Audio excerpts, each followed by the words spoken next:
As we take a step back and we look to the medium term, there are a couple more issues facing agriculture.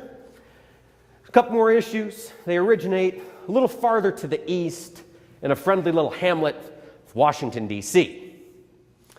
We've got a farm bill that we don't have a farm bill. We've got discussions on a farm bill. We've got conferences on a farm bill. We've been doing that now for coming up on 6 years, and we do not have a farm bill. I heard on the radio, a senator was saying they expect, hopefully, a little twinkle in their voice, expect to have a farm bill out by Thanksgiving. Can I get a show of hands? Who thinks we're going to have a farm bill by Thanksgiving? Wow, no hands and derisive laughter.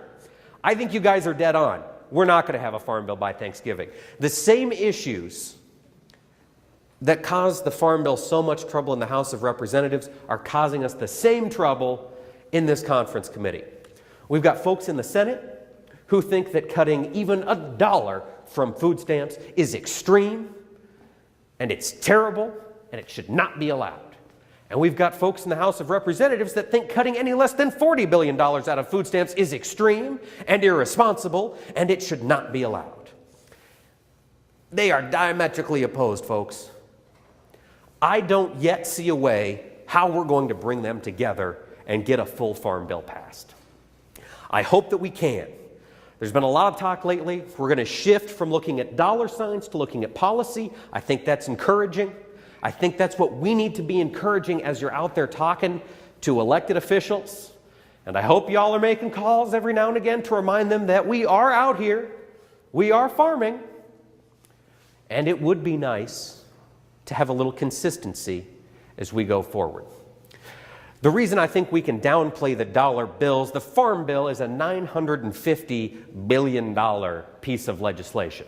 It's $95 billion a year is what both plans roughly have outlined.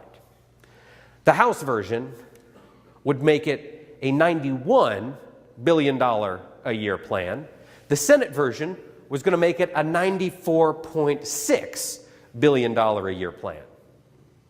This is the federal government we're talking about, folks. This $4 billion a year sound like they could even count that.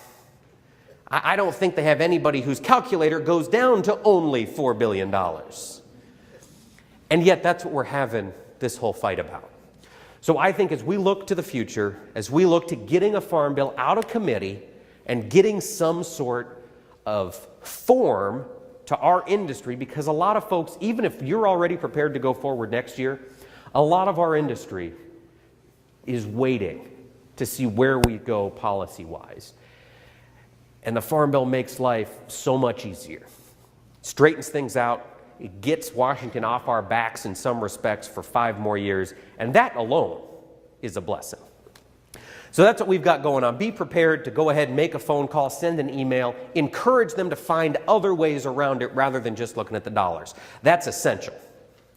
The next issue that we've got facing us from Washington, D.C., Mike's mentioned it. It was in the paper this morning. I talked about it earlier. It's going to be a hot issue all year long, and that's the renewable fuel standard.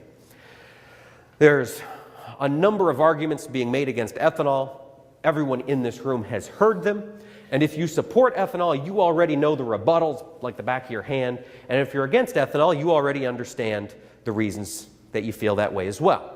I'm going to expose a little bit of my personal bias. I'm from Iowa. Everyone in Iowa has an ethanol plant in our backyard. It's practically in our water. I did hear that in Iowa, nobody is any more than 49 miles away from an ethanol plant. So I am biased. I am pro-ethanol. I've seen what it has done to the Iowa economy, and I've seen what it has done in a large part for the rest of rural America. What ethanol has done, as I mentioned earlier, we're not farming for Uncle Sam anymore. We're not farming for the subsidies. We're farming for the market. That creates a lot of opportunity, not just for folks growing corn. That's who sees it firsthand. You see it when you're selling $4.50 corn, $5 corn, $7 corn. You go, wow, thank you, ethanol. I'm going to go to the bank. But there are a number of intangibles that ethanol has brought to rural America. Since 2005, the American economy has fallen apart, just fell off the face of the earth in 2008. There was one industry that was not affected a bit, and in fact has experienced record profits since 2008. Anybody want to guess? See some people grinning. It's agriculture. It's us. And it's not just folks raising corn. What ethanol did, it created a whole industry in rural America. When you've got guys making money on corn, not making a living on subsidies, making a profit from market sales, they're going to buy more. They're going to buy better quality seed. They're going to buy more fertilizer. They're going to go out and invest in new iron. Where is that stuff being manufactured? By and large, with the exception of a lot of fertilizer, it's being manufactured right here in rural America. We've created jobs for college students to come back. We've got co-ops going into elementary schools recruiting people to stay in agriculture. I see a lot of faces that look like they've been around farming a lot longer than I've been alive. I'm going to turn to you guys.